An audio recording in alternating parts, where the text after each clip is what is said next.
Welcome to another edition of Rugby Chat. I'm not Paul, the guy behind DrivingMaul. I'm Ashwin, but I will be hosting the show today. DrivingMaul, a website, a podcast, a Twitter account, which you can subscribe to, and of course the YouTube channel that you're watching on now. Don't forget to subscribe so that you can get all these things coming to your fancy devices, like your phone, every week. Today we've got with us Herman. Welcome, Herman. Thank you, Ashwin. It's good to be back. Yes, it has been a while. And Ryan, how are you doing, Ryan? I'm good. I have been here recently, but it's been a while since I've done a Tuesday night, so looking forward to it. Yes, we'll crack on and we'll have lots more fun tonight as well. This week we'll be talking all things Super Rugby as we do on Rugby Chat, and some of the controversial moments as well, and getting right. And actually, before I carry on, we've got Paul again in the chat room.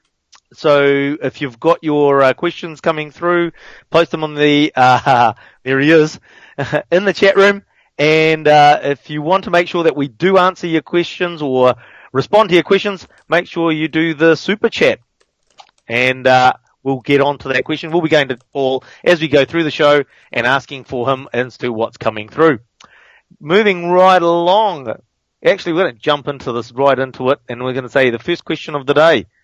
What was your moment of Super Rugby round 13? So, Herman, since you've been away for a while, what was your moment for the weekend?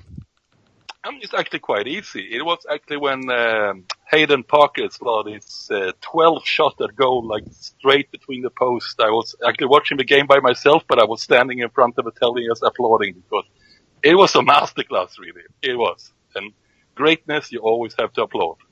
That was my moment. He definitely racked up a few points on the weekend, didn't he? Yeah, he did. I mean, it started fairly easy with some shots just in front of his sticks, you know. But then it just seems like he went further and further out and like further and further away and he just, it was like this when Carter was in song. It was just so seamless. It's like watching a golfer in the zone. They just can't miss, you know. It was not even close missing. They were like right. I mean, I'm not a fan of kicking in that way, but when the kicking is like at the highest level, it's actually pretty beautiful to watch. Head down, follow through. Head down, follow through. Yeah, very similar to golf. and so you're saying that the Reds sort of helped him out a bit by giving him some close shots and making the offences a little bit further out as it went on? Yeah, no, it was perfect for him. But I mean, it's kind of hard to try to take anything away from a guy who hit 12 from 12, you know. I mean, that speaks for itself pretty much. Nice. Ryan, what about for yourself? What was your big moment of the weekend? Oh, definitely my favourite moment was the full-time whistle in Stormers Chiefs, because that was an absolutely horrendous game of rugby. To have to sit through that for 80 minutes it was one of the worst games I've ever seen. So there was definitely some celebration when that full-time whistle went. My eyes bled. It was terrible. There were some positive moments. There was a game followed up by a pretty entertaining one, the Bulls and the Sharks. But and there was plenty actually of good games across the weekend. But that was the one that let the competition down. How many cups of coffee? Sorry, I mean, if I may bet, the Stormers Chiefs game actually worked fine for me because I was watching the European Cup final afterwards, and that was just as dour, you know. So it was just taking me down, preparing for like a good arm wrestle, you know. So yeah, I can imagine if I start watching the European Champions Cup final like right after the Crusaders Waratahs, you know, then it would have been like, oh, you know, do I really like rugby? So for me, it worked out fine. But it was again, wasn't that like the best game of the season last year? The Stormers Chiefs game? Yeah, well, they showed they had the highlights of some of that game. There were a couple of amazing tries. They had the Dylan Lades ridiculous offload. That was, one of the tries. One of the tries of the season. And so kind of the build up to the game was all like, Chiefs Stormers, this has traditionally been a high scoring, entertaining game. And then terrible. 2 tries, one from a lucky bounce and one from a scrum penalty try, and that was it. Still 2 more than the European Champions Cup. It's just like, yeah, you go Leinster, woo! It's just like, you got to support Leinster because the Eastern Nathiwa was playing, so, had to go there. But he is class, though. Damn. Don't make me cry. Yeah, no, but God, am I saying too much if I say he could probably even not only been an All Black, he could have been a great All Black. There was definitely talk around that, not initially when he left, but with what some of his achievements that he's done up there in Europe, he definitely they started talking about that, and it just came down to that fateful 5 minutes of rugby for Fiji when he was about 18.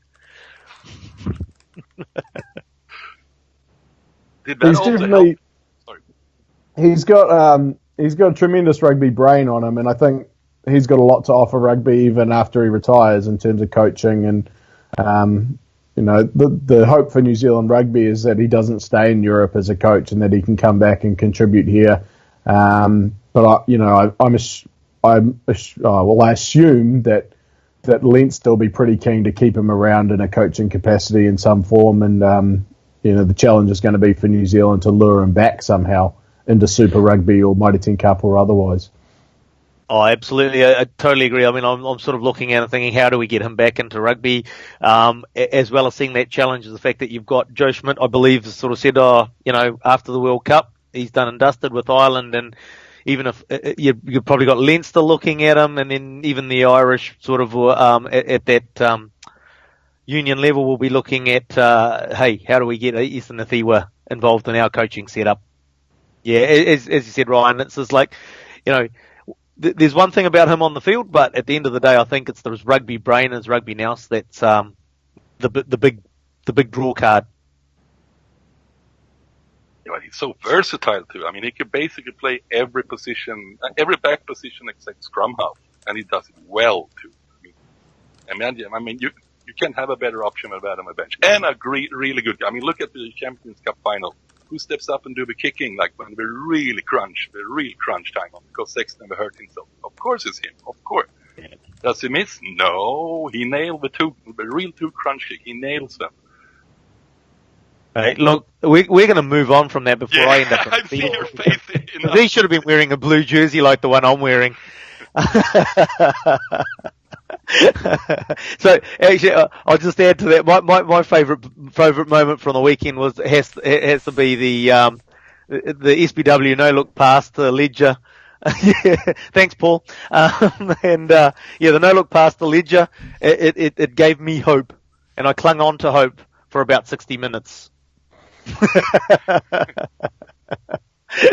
And then hope was gone.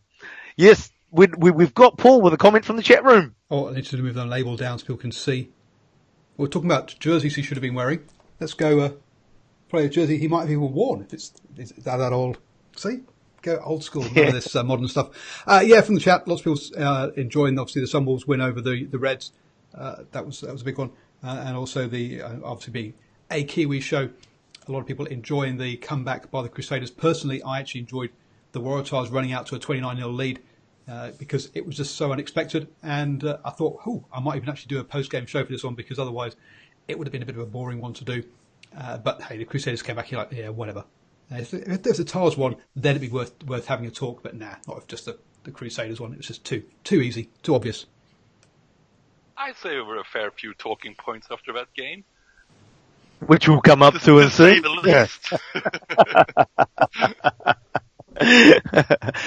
So, nice segue there that leads us into question number 2. Pushing the line or cheating, is this really anything new even? So let's start with the obvious talking point that's come out of the weekend. What's everybody's take on the Moody incident with Beale? We'll start with Ryan this time. Well, I find it's an interesting one, because it's the kind of thing which, if it had been picked up on the field at the time, I suspect that the outrage that followed probably would have been diminished. But because it wasn't picked up, because it led to a try, because that was the start of the comeback, all of those things just kind of built on top of each other, and people kind of, I say, overreact to it. It was a dog act. He deserves at least the 2 weeks. I wouldn't, if it had gone as up as high as 4, then I wouldn't have had a problem. But the funny thing is, if it had been picked up at the time, I suspect it only would have been a yellow card, penalty, obviously, no try, and possibly the fallout after it becomes less. So, yeah, real interesting one. Obviously a talking point. Everyone's had their 2 cents about it. But yeah, that's kind of my take on it. I agree with what you've said there, Ryan. Apart from one thing, I think it would have gone red. The reason being is the fact that it was with force to the head. And basically, when from previous examples, when they've ever sort of, the first thing they look at, was it with force to the head? And as soon as they see that, they work backwards from a red. And I can't see anything that's mitigating to reduce it to a yellow. It's not like he's slipped up.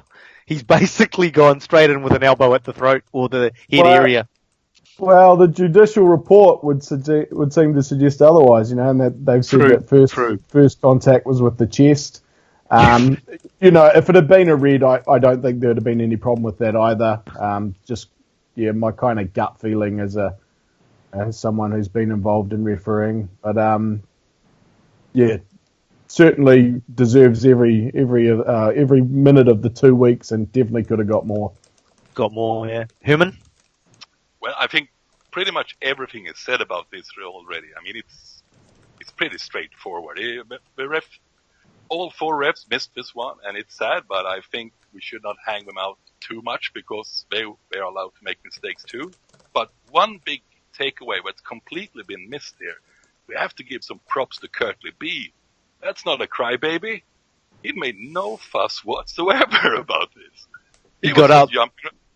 Nothing. I mean, we have to give him props for that. Curtly B, that's no soccer player. No, not at all. Especially now, because we've seen since rugby went pro and every year, I mean, flopping is coming and more into rugby. So, I mean, we should celebrate when a guy does something like that. And gets up. I mean, from a toss perspective, it's probably stupid because if he would have made a meal of it, they might have checked it. So maybe he was too much of a tough guy. Well, it also, there's a few things that come out of it, as you said, that this has been discussed to death, basically, in media circles, etc. But there's a few things that I think come out of it. One, what you've just alluded to, is that it's a little bit of rugby smarts, and the fact is that even though Curtin Beale pops up, where's someone in the Waratahs side going to the referee, hey, go check this out, there's been some foul play, you need to look at this, right? So there's that, where there's a bit of lacking of leadership on the field of somebody going up to the referee and having a word, which I know Paul doesn't like it, but it happens all the time. And the other thing is that it shows the influence of the director in the truck. That, if that was the other way around, with a Waratah's elbow into a Crusader's throat, that would have been up on the big screen pretty much straight away. And then, the crowd's going, ooh, referee looks around and sees it on the big screen, and the next thing he's going, hey, whoa, boys, wait for the kick. We're just going to go check something. And then he asked the TMO, oh, can you just have a look at something for me? And so what that highlights to me is the massive influence that a director can have on a game as well. Can I ask you a question, Ryan? Sure. Because you have referee background. So, I mean, if Kurt Beale had stayed down, like, holding his throat after a try scored, haven't you been more, like, probably more likely that you would, maybe we should check this, Yeah, I think so. I mean, because then attention gets drawn to it, why is he down? What's the injury? I think there has to be a little bit more accountability for the officials. The TMO doesn't just look at the television angle that we get. They've now implemented a system that started with last year's Mitre 10 Cup where they're looking at multiple camera angles. And so the TMO is actually having more of a say as to what angle and what view goes to TV. So and that was partly to eliminate what Ashwin was referring to in terms of the director kind of almost leading the referees, whereas now it's the other way. The TMO's trying to lead the director. But again, if he's only got one look at it and he misses it in real time, what can you do? So I missed it in real time. Did anyone catch it in real time? I was at a 5-year-old's birthday party, so I didn't catch any of it. I wasn't watching the game. So. Paul in the old chat room, what do you got? Oh, I mean, we've got the typical things in the chat room about saying they should have spotted all this kind of stuff. I think it does, as Ryan was talking about there, it's about the technology that the TMO has. Now, at the Rugby World Cup in 2015, they had the Hawkeye system where they had something like 6 screens, and the TMO could independently fast forward, rewind, and all these different camera angles would all move at the same time, and he could go back and watch things independently of any director at all. Now, whilst he may have extra multiple screens in the broadcast vans, I don't think he's got that level of technology that he can control and rewind and fast forward himself independently of everything else. So I think we do need to look at trying to improve the technology that's available to the TMOs, and that's why he perhaps misses things, because, as you say, if he doesn't catch it in real time, can he independently go back and rewind and get all the angles? I don't think so. It also comes back to, I think Ryan alluded to, is the fact is that at the end of the day, if he's missed it, he's not even going to think about going back to it either. So if everybody's missed it, then there's going to be no cue to sort of, hey, look, rewind sort of thing. So there is still a reliance on the fact that as the play's running, they're going to pick up, something in the corner of their eye that didn't look quite right. I want to go back, look at it. If they miss it, and they'll just carry on, won't they? I would have thought they would if they had control themselves. I thought they would go back and review everything that was every try. Before the conversions kicked, and if they spot something, then go click, and get him to stop the kick. But I don't think they have that. They have that ability. I guess the challenge too is that it's a long way off the ball, so there's probably not many. There wouldn't have been many camera angles looking at it. Whereas, if stuff happens at a ruck, then you probably got 3 or 4 shots. But yeah, pretty bad that it was missed. It was a key moment in the game. You got to love the little bit of irony there in the fact that he receives the ball back to score the try as well. It sure rubs it in the Tars fans. So he's I don't know what position. Ryan's probably going to be able to tell me. What's the position they call in the NFL where it goes around and actually takes the guy out in front? Well, it's normally the fullback who he's the sort of lead runner and the blocker. He did a perfect. You'd say NFL wise, it was a perfect execution. He's cleared the path in front, and they've executed through that channel. 100%. But I think surely the solution there are like so different levels of a TMO performances in the Super Rugby, and I'm not a fan of rugby league, but I watch it sometimes, and to have we have it also in NHL ice hockey, but I watch some. There's not referees in the stadium who make those calls. They have like this war room. But like there's basically the same guy watching it. Like you educate a couple of referees to be proper experts on TMO. And should this not even be more cheap in the long run? It's a heavy investment to take all the technology first, but in the long run it has to pay off. And PR also. All the bad PR gets the Super Rugby to have all these. Seems like a win-win in the long run. Yeah, well, I've got a little bit of insider knowledge here in terms of what was implemented during the Mitre 10 Cup last year and the new system that New Zealand Rugby were trialling.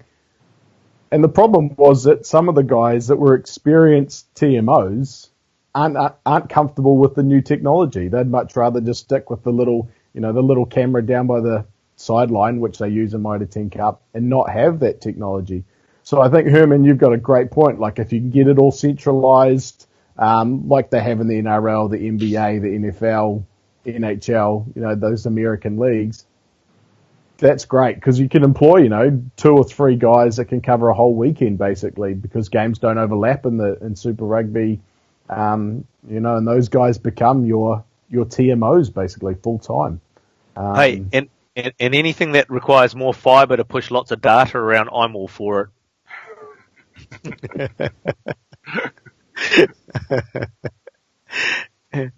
So, I suppose while we're there, in terms of obviously, let's look at that cheating line.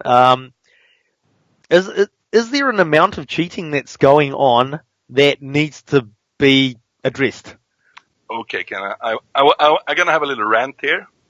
Have a rant, Herman. Look, okay, we're just gonna sit back, relax, and Herman, go. A little one. I'm not, because basically every single infringement you do that breaks the law book is cheating. I mean, this thing that what Joe did is, you could call that cheating, but catching a ball when you're standing offside is cheating too. I mean, there's so much. If you want to call out, like, basically, if you're breaking the law, that's cheating. There's a lot of cheating going on out there. A lot. Rant finished. No, look, it's interesting you raised that point, because that's the one that I was going to raise with all this chat around cheating. This is the classic. I was at the Blues Hurricanes game at Eden Park, and it's interesting. The Hurricanes in particular, where you saw it, when the ref had advantage for the Blues, and so the winger comes up and stands in the Blues back line. So you're going to cut that advantage off, so to speak. The team's already given away the penalty. What's the worst going to happen? Another penalty. So they rush up and basically end up standing in the opposition line. I'm not suggesting it's only the Hurricanes that do it. It's just something that I observed on 2 occasions in particular. It's like, you're yelling at the ref who can't hear you and saying, "Hey, have a look how wide he's come up. He's standing offside." And that's when the advantages happen. So it's interesting. I think, as you say, every piece of foul play is cheating. When the defensive side has their foot in front of the ruck line, it's cheating. So you're right. I suppose what I'd like to say, people don't necessarily like the Wayne Barnes approach of penalising everything. I'm actually a fan of it. I think, you're going to go through a few games where they might not be some great viewing, but eventually the players are going to get it that you infringe, you get it penalised, don't infringe. And quite often, like, the example that you bring up, like, penalties like that kind of happen off camera, wide of that sort of 10 metre circle that you get on TV. One of my sort of big pet hates at the moment is that penalty advantage inside the 22. How often do we see cross kicks now? And I think it's a waste of advantage, but sometimes it's forced because you get those guys just jamming up, deliberately coming offside and saying, I'm just going to shut down this advantage, make them make a decision. Do they take 3? Do they take scrum? Do they take a line out? Unfortunately, rugby has always been, I think, about pushing the line and trying to push that offside line and slow the ball down at ruck time and see how far you can see what you can get away with and how far you can push it. Certainly, if you've got a referee who's willing to set a standard early, not afraid to use cards, the best referees are able to manage that effectively, but sometimes it can lead to some real, ordinary games, and that's the challenge. Yep, absolutely. Paul, what do you got? Well, this is one of my favourite ones that I've tried a few times, and generally it goes down badly. But talking about using the cards, how about a mandatory every fifth penalty is a yellow? Players would very quickly be onside more and be trying to avoid cards rather than it being maybe up to 10 or 11 penalties before a yellow gets given. Every fifth penalty should be a yellow. That's my kind of law that I would I'd go a step further. I'd say every third penalty within the 22 is a yellow. Because the fact is that you see it week in, week out, and it's just like, look, you're down you're in dangerous territory now, you better sort something out, otherwise I'm going to have to take action. And then there's another couple of penalties before the yellow card happens. That yellow card needs to happen earlier. And the other thing is they need to be not afraid to use it within the first 5 minutes of a game. By the time, if they give a yellow card with 2 minutes left on the clock, it's pointless. It's an absolute waste of time. They've been infringing all game. Finally, the referee's had enough, and he gives a yellow card with 2 minutes left on the clock. It's not benefited the team that's been offended against. Yeah, I agree. But it's true. I'm sort of with Ryan a little bit here, because it is kind of part of a spectacle, with rugby, that you are pushing the boundaries, you are working the ref. I mean, it's part of a show. I mean, I reckon it would be much more boring long run to watch rugby if like every call was right all the time. What of a F are we going to talk about then? No, serious. Not so moody.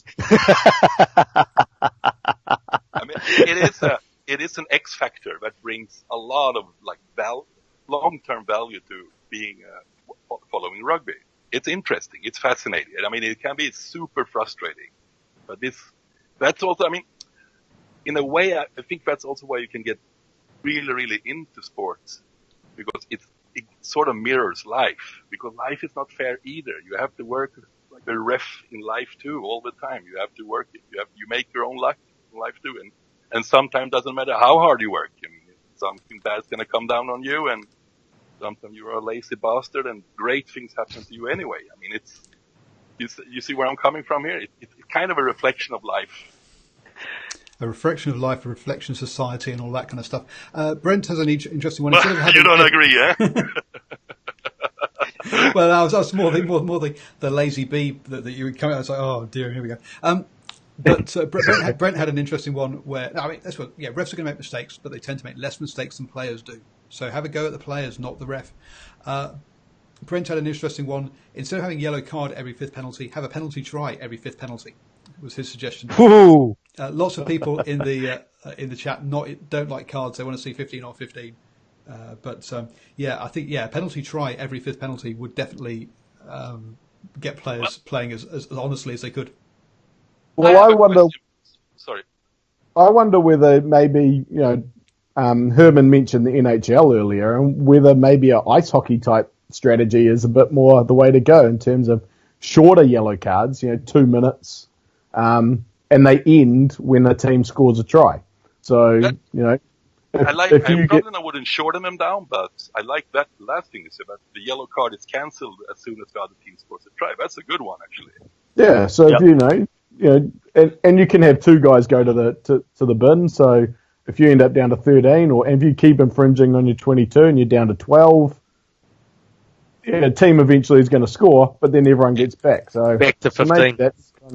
Maybe that's kind of where they need to go to stop that deliberate infringing inside the 22. Yeah. I have a question for the ones who are watching here who say they don't like cards. They want 15 on 15. I'm totally against that. I mean, because basically that means you can go and take out the other team's star player with a proper punch, and you play on. No way that would be allowed. I mean, and also, you would take away so much power from the referee too. I mean, why would you respect the referee if he can't send you off? You're right. Anyway. You bring in the hitman for the week, who's never. Oh yeah, we'll sign him up. Go down Queen Street in Auckland, sign him up for a contract for this week's game. Take out the first five in the first 5 minutes. He gets the red card. Oh, that's okay. It's a red card, so you can bring another player on because we don't want to affect the game. Yeah, that's not a good. No, not a good move. Cool. All right. Well, yep. You want to add something then? I'm fine. Yeah, right. So I think pretty much covered that off. Anybody want to add last minute comment there from the chat room, Paul? Nothing? No, that's good. Moving on to our third question for the night, or the third topic, is Super Rugby brand so tainted that it needs killing. Mainstream media are constantly bashing it. And I can't disagree with that. It's just like, if there's any way to put a negative spin on something, the mainstream media will. And, so what's everybody's view on that? We want to go per Herman? I mean, it's a pretty tricky one, that one. Where should I start with this one? Because I sort of agree that Super Rugby right now is tarnished, but I also have there is potential to create a great competition within even the frames we have now.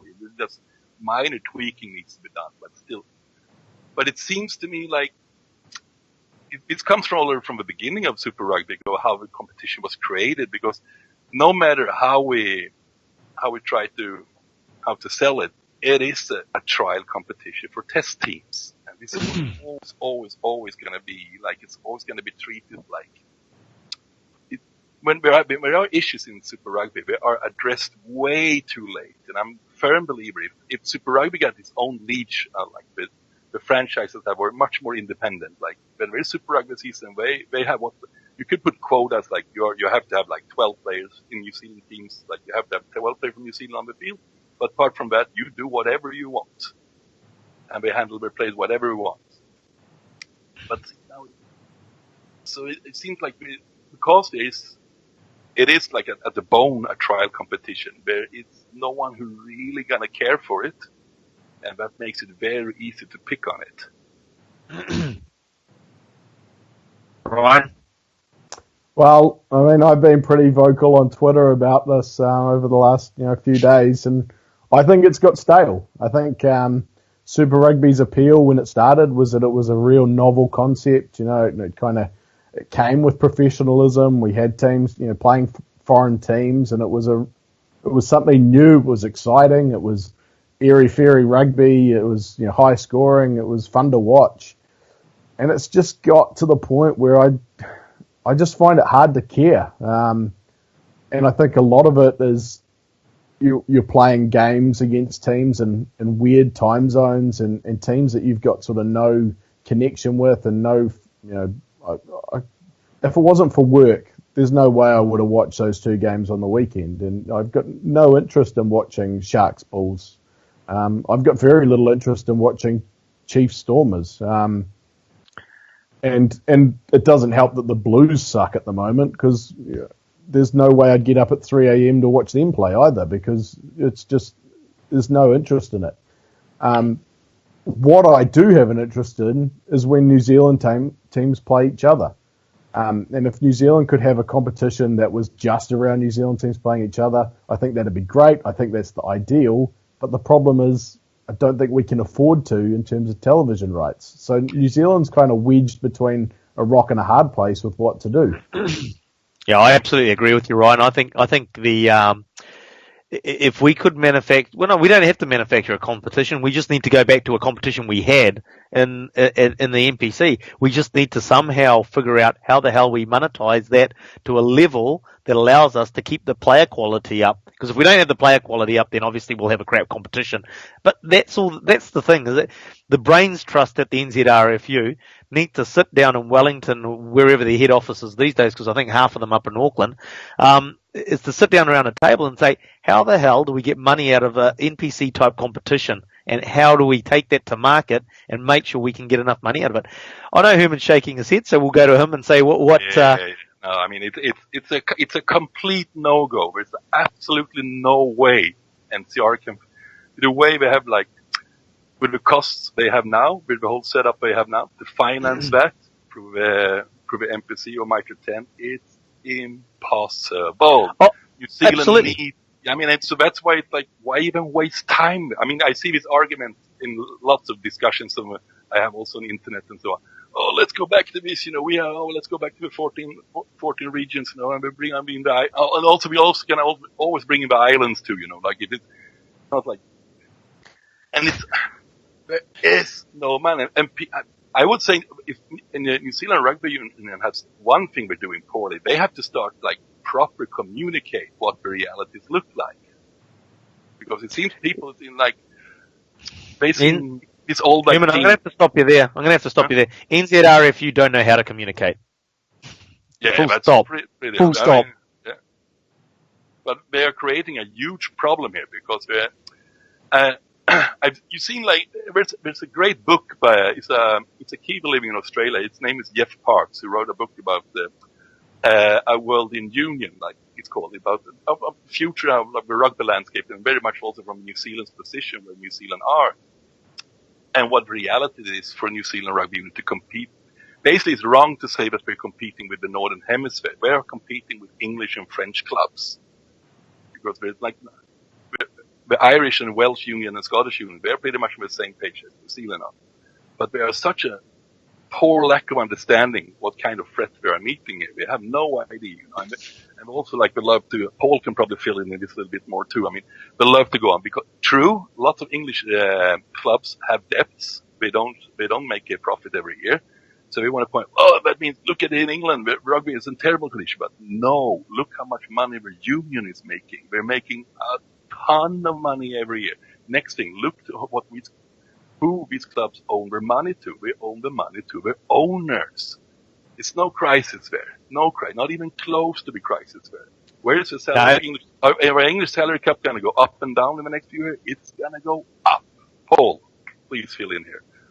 Yeah, Paul wants to jump in. Where you go, mate? Well, he did mention my name, so I thought I'd better pay attention. Expertise. Rugby in the UK and in Europe is not in as healthy a place as everyone would like to make it out to be. A lot of the clubs are vanity projects. The clubs don't make profits. As soon as a rich owner decides he's had enough of it and hasn't won the league, or once he's won the league and achieved what he wants, he can just walk away and the club basically collapses. So it's not in that good a place. But also, Paul, when did that happen? Which club collapsed? You've seen it more in football than you see it in rugby because they want to sell it for. So it hasn't happened yet in rugby, but it came close to with Saracens recently, with the South African backers all pulled out, and Mr. Ray has had to take it on 100% now rather than just 50% he had before. So they are now solely reliant on one person. You've got Cell Sharks, the guy who's up there. He's done it through his investment company, but he's also said that actually he will cover any losses that the investment company makes in Cell Sharks. So that's purely out of his pocket. Worcester Warriors is up for sale. Gloucester was recently up for sale. A lot of these clubs have been up for sale. To check, London Irish has sold recently, and do they find buyers? Find buyers? Some of them have struggled. Some of them have found buyers. I mean, look at what London Welsh. Okay, London Welsh is one that has gone bust, for example. Yeah, that's one. So, but the other side of it that's not healthy is the number of games that are being played. The players are being overplayed, burnt out. They're not getting the rest they need. Personally, I think the 3-tier structure you've got in the Southern Hemisphere, where a player plays 2 tiers, either international and Super Rugby, or Currie Cup, NPC, and Super Rugby, I think that works because it gives all the players a similar amount of games. Whereas if you try doing the other route, where players who don't have anything to play during the internationals, where do they earn their money? They need to play enough. They need to play rugby games, or how do they improve? They need to play rugby games. But I give you a simple example here. I mean, I think if you combine all the 12 clubs in the Viva Premiership, they lose about £20 million together yearly. And then you put because the English Union is separated from them. I think the revenue for the profit, the Rugby Football Union is something like £80 million a year. I mean, it's clearly more money is coming in than going out in English rugby. Clearly, and it's starting to be whispering about this in England again, because basically, if the union starting to central contracting the star players, this problem will pretty much disappear right away. Because we will take away the highest salaries from the clubs and take them to the union and give union a little bit more control of it. And all of a sudden, all the clubs would be in the red again. So, I just want to be clear that there are not everything is golden in Europe, but the money is there. There's no doubt about it. Well, the money's there whilst the TV is there, and with the whole people cutting the cord and streaming becoming much more of a thing, you've got to wonder how much longer the TV rights that fund all of this are actually going to exist. So is that going to affect every sport? I mean, all sports basically are going to come up against that issue. Oh, absolutely! It's a big issue for all sports, definitely. And that's also going to be like what if the TV rights goes down in Europe, you can be pretty sure they're going to go down in the Southern Hemisphere too. Oh, absolutely. The gap is there. So it's a big challenge for sports to move with the times, and I think some sports are getting left behind, and I think rugby's one of them. There were some really interesting comments that came out of the NBA from their commissioner, Adam Silver, in the last couple of weeks, who said, hey, we want to push guys using promoting our brand. So if people want to post clips of NBA on Twitter or wherever, we're not going to stop them, because at the end of the day, we want people watching our sport, and that's promoting it. Whereas for some reason you've got Super Rugby, you post a clip of a try or something on Twitter, and Super Rugby want to take it down. Hey, on Tribe, we got Super Rugby came at us for using their logo. It's like, well, all we're doing is trying to promote your brand. It's just another medium for people to engage with your product, and you're trying to shut it down. So are Super Rugby moving with the times? I don't think so. And if they don't, they're going to get left behind competing with those other sports. I think it's the fact too that rugby still is a very young professional sport. I mean, it's true. The actual amateurism is still in there, and it's definitely in the boardrooms and in the management. Very, very much so.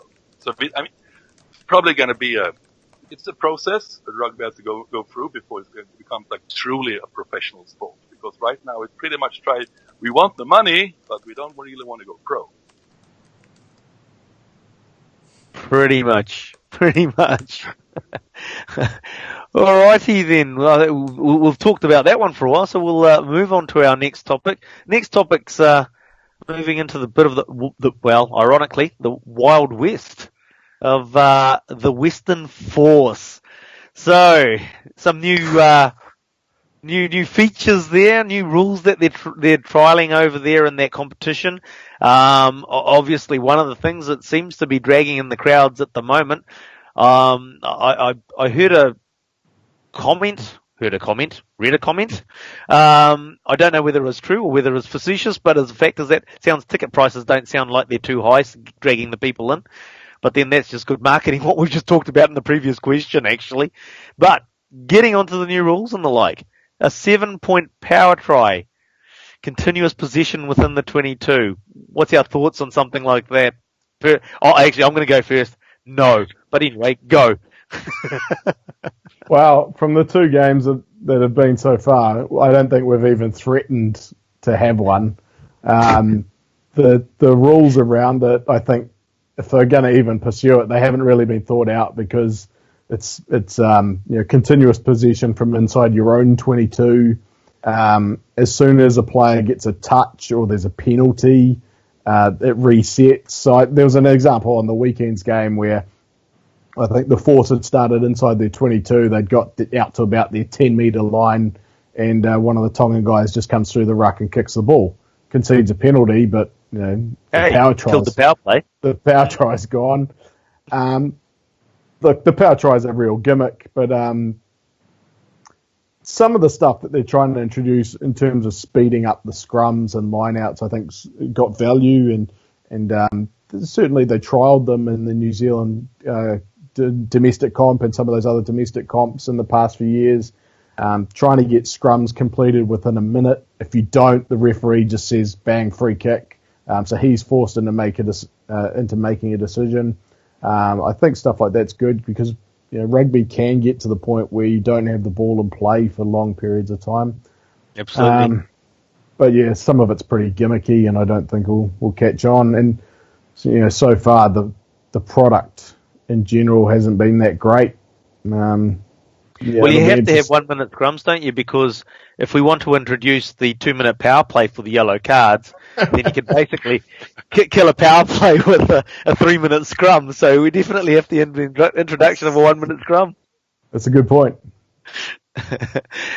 Yeah, look, I've sort of seen some of these things, and, although we say in jest about the 1 minute scrum, that's something has. I don't think you'll find a rugby fan that disagrees that something has to be done about scrums and resetting scrums, and scrums taking 3 to 4 minutes to set. So I think to massage what they're coming up with in terms of the 1 minute scrum and coming up with a solution is a good concept. For me, I'm with you here, Ash. I think like this 7-point try with the conversion make a 9-point try. I think that's for the circus. But I think they will realize that themselves eventually. But a few, but I would like to see the clock stop a few times, every single time. When you decide to take a shot, time off. I mean, every time when you go for a scrum and it's a reset, time off. Every time you score a try and it's time for a conversion, time off. It's no-brainer stuff, isn't it? I mean, it's no-brainer. Look, particularly with the scrums, I agree with you with the kicks as well, but, particularly with the scrums, it's a no-brainer that you take time off when you have to set a scrum. The other thing is that when they do call time off because there was an injury and they're set, and now they're getting the scrums, the referee blows time on when the scrum's still getting ready. Why not just wait a few more seconds and get them set, get them engaged, and then go, time on, and put the ball in? Why would you call time on before they're ready to put the scrum down? I mean, especially if you go watch Test Rugby in Europe, it's not cheap, it's not cheap, and it can be pretty dour sometimes. And when you sit there like the last 10 minutes and you get to see like 1 minute play because there's 7 resetting of scrums, you feel pretty screwed, actually, You do. Well, it's funny that you guys brought this up because I was actually chatting with a mate about this exact thing on the weekend. He was asking me, how long does a player have to kick a goal, and it's 90 seconds at a shot. 90 seconds from when the try is scored, or 90 seconds from I think it's when the kicking tee arrives. But it was a minute. It got increased to 90 seconds. Oh, of course. So if you're looking at Hayden Parker's game, 12 shots a goal, 90 seconds a kick. Paul, you're on your computer. Can you do the maths? That's it. Yeah. Don't look at me, I only look Asian. What are you looking at about? 20 minutes? 20 minutes kicking time. 18 minutes. 18 minutes. 18 minutes. I was close. 20. We've got the human computer with us. Don't leave me. I'll disappear again. The human computer. My brain only works on weekends, so. Nearly quarter of the time, Hayden Parker used up nearly quarter of the game taking kicks. If he took his 90 seconds each. Yeah. You probably would be fair to say something around 15 minutes. Yeah. I mean, and you want to be, everyone likes high scoring games, and that's, now this game was very, very high scoring, but you sort of want to see a lot of tries, you want to see a lot of free play, and this is a very effective way of stopping that. Because I heard some complaints from players, I talked about this, but we're going to get so tired, but then for me, it's fantastic. Then you have to be use more economy with your energy. You have to strategize with your energy. You can't go out there and run full. I mean, you have to. Does Paul want to get in? Well, exactly. And they're also going to have to train cardiovascular rather than power. So we'll have less. So that the hits won't be quite so big. The injuries will be less often. Yes, get them running around more. Make them have to do more cardiovascular. I think we should have less subs. Have 7 subs on the subs bench, but you're only allowed to use 3 of them. And after that, if someone gets injured, you have to replace. You have to take 2. The guys has to come off. And let's stop all these 7 subs. It's just it's too many. Yeah, and the reality is what we see is that the game just loses shape when they, that last 10, 15 minutes when they clear the benches and the game just becomes, usually one team's won it and that's why the benches get cleared. And, you basically might as well turn the TV off or leave the stadium. Yeah. I mean, it's like I'm working like on my secret life when I'm not watching rugby. I'm a soccer journalist.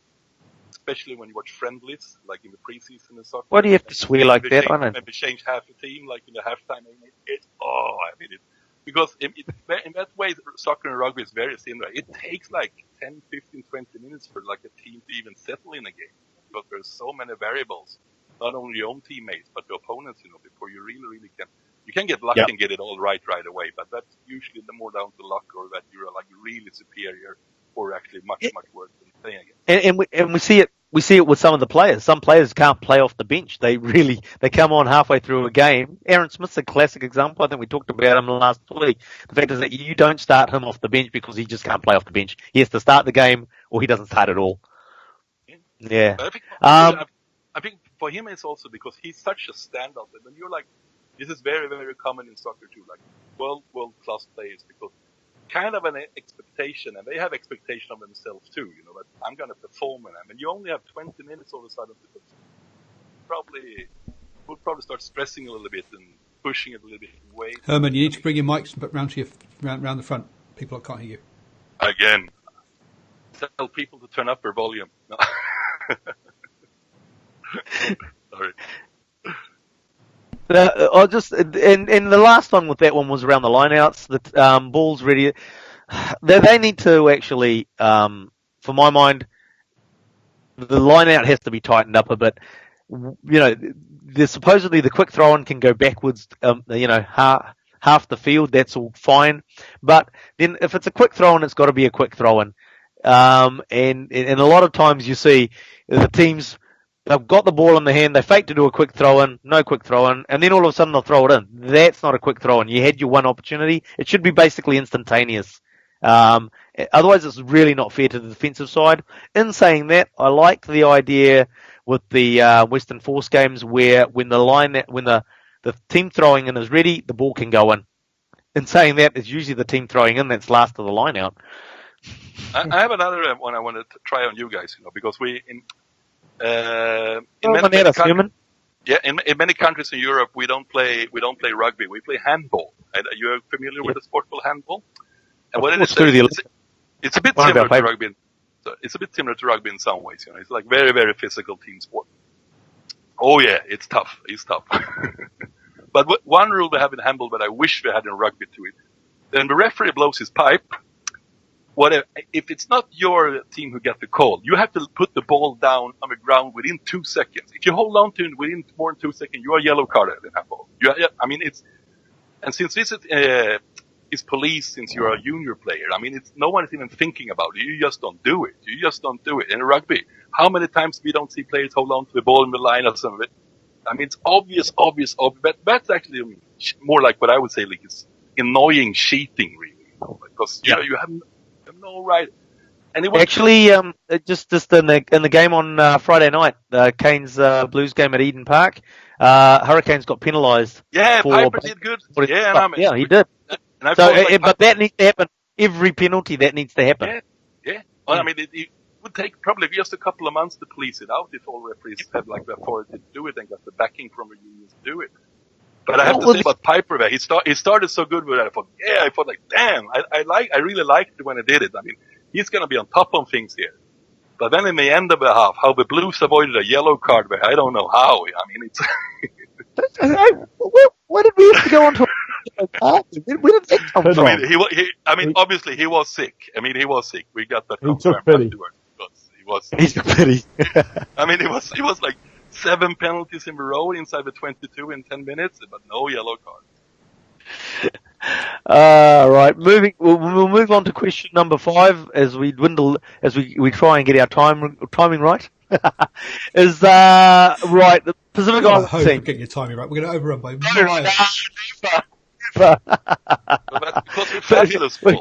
Let's go to politics now, and New Zealand government supporting the Pacific Islands team.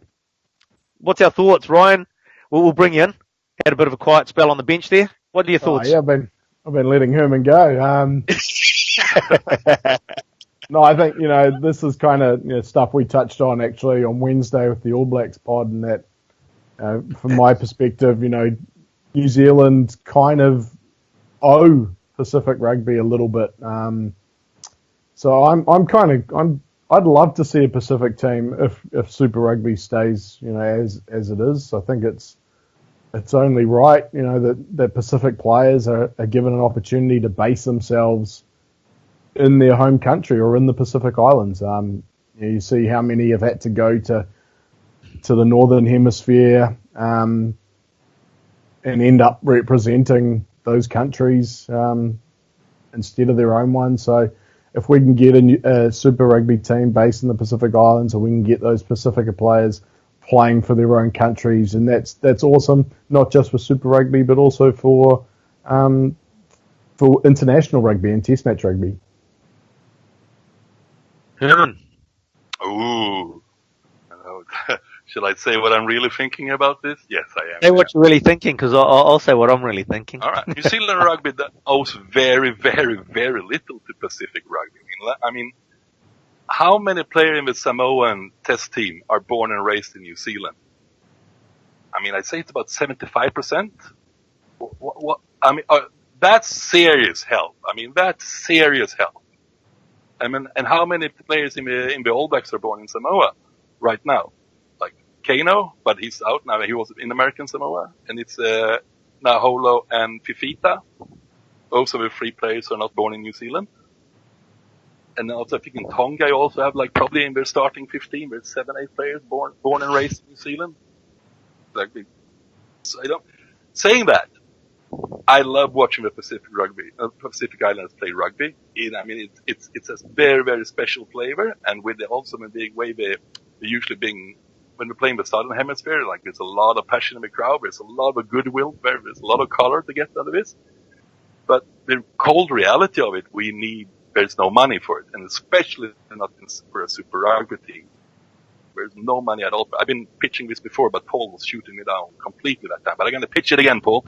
And what I believe in is to include a Pacific Islander team in the Rugby Championship. That could work. So that you can actually make some money. Let them play their home games in Auckland or in Sydney. We could probably fill up. I mean, if there's like the top selection of the Pacific Islanders, if they really can pick the best player from Fiji, Tonga, and Samoa from Europe, and they play the All Blacks in Eden Park, I guess quite a few guys would go to that. That would be a sellout, I'm pretty sure.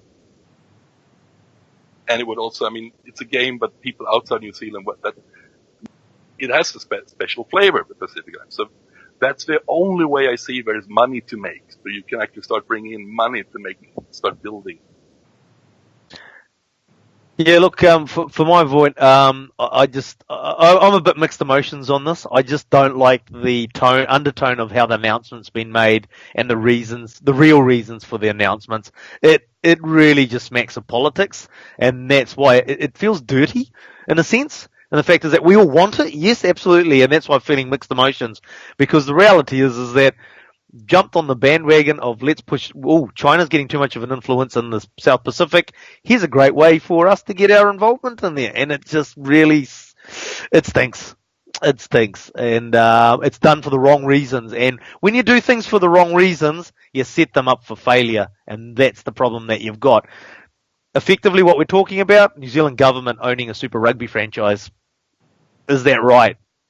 I don't think so personally, but yeah, at the end of the day, there's a side of me that's going, hey, look, you're getting to the end result that a lot of us want to see. But as I say, when you do it for the wrong reasons, things are set up to fail. I have to ask one question here. Sorry. I mean, what is the problem with China investing in the islands? What is from Who knows?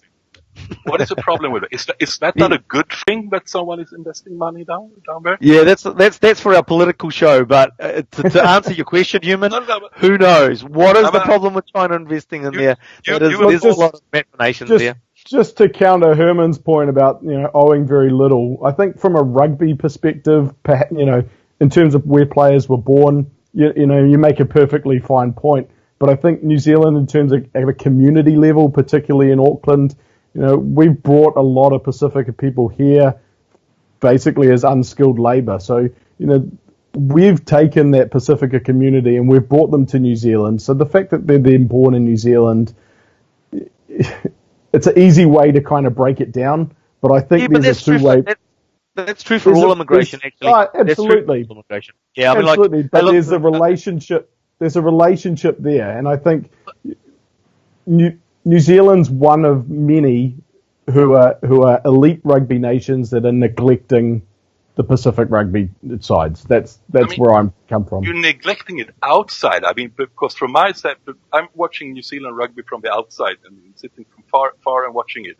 To me, New Zealand as a society, but especially in New Zealand rugby, you are super inclusive. You really, really have brought the Pacifica culture into rugby.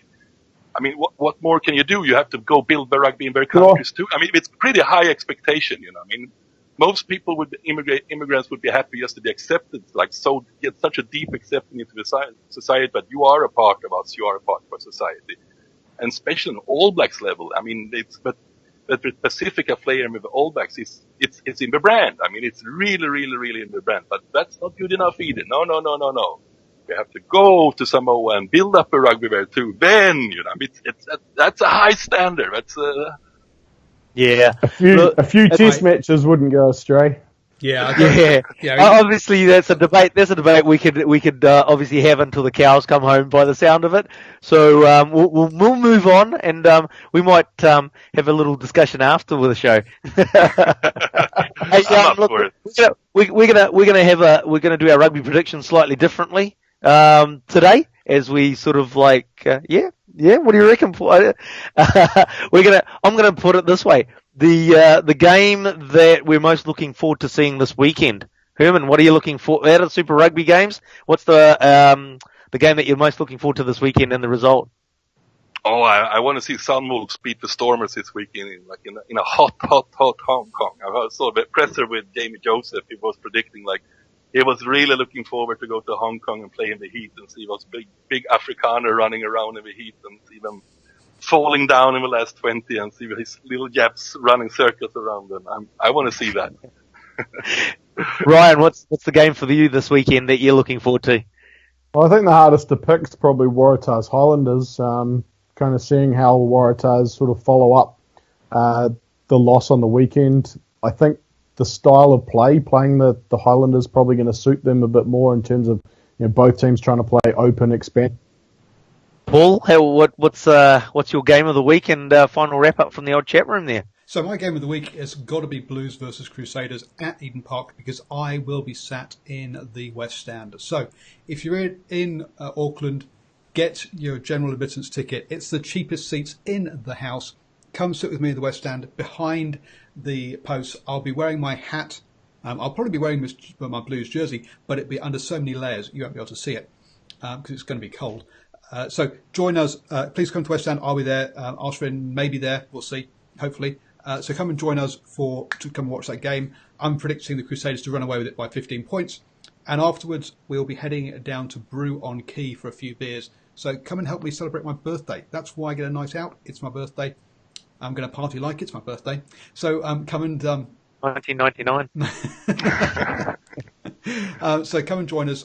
But for the actual rugby, I'm intrigued to see how the Sharks do against the Chiefs because the Chiefs are going to be missing Kane, Retallick, DMAC, and Select Brown to All Blacks training.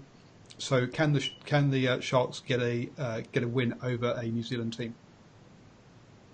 Pretty sure. Great opportunity for the Sharks and a great opportunity for if I can make it back from Taupo in the afternoon, I'll be at that Crusaders game at Eden Park as well. And I'm basically along the lines of Paul. I think they'll run away with it in that last 10 or 15 minutes as the last 18 minutes. I think they'll run away with it. Yeah. Yeah. Are you guys allowed? Are you allowed to swap to the East Stand at halftime? Yeah, if need be. No, yes. Otherwise, you'll set it up so we can. Yeah, we've got our pass, so we'll just use that.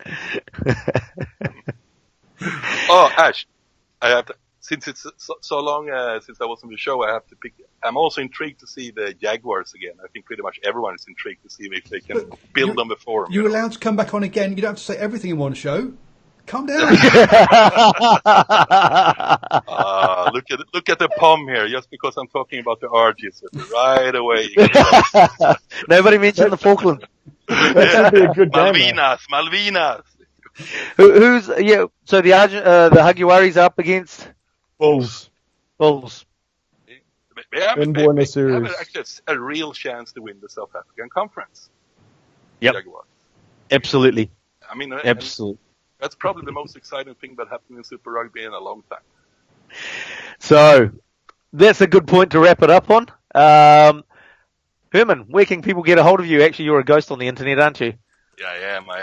But I am. But I'm actually contemplating to maybe when the test started, maybe I do something. But I tried Twitter once before. I mean, it's the noise. How can your voice stand the noise? Insanity. Oh. We'll get there. Yeah, Ryan, where can I hold you? Well, you can find me on Twitter at New York Nixon. For all your sporting hot takes. But also make sure you download Tribe Sports app, find it in the Play Store or the App Store. Got all your rugby coverage, so live commentary of all the Super Rugby games as well as a heap of other sports. And there's plenty on at the moment, so I know Paul doesn't want me to mention them, but yeah, rugby only. Paul, where are we finding Paul from DrivingMaul? Where do we find him in the chat room? Oh, you'll find me in the chat room. Obviously, always up for good old rugby chat. So hit us up in the comments down below or on Twitter. And if you don't want to miss any of these videos, obviously you have to subscribe. Also, hit the bell. Get a notification every single time. So, thank you for watching another episode of Rugby Chat. As Paul said, go and subscribe. Go give those stars. Nice 5-star review. Other stars are available, as Paul would say, but why would you want to?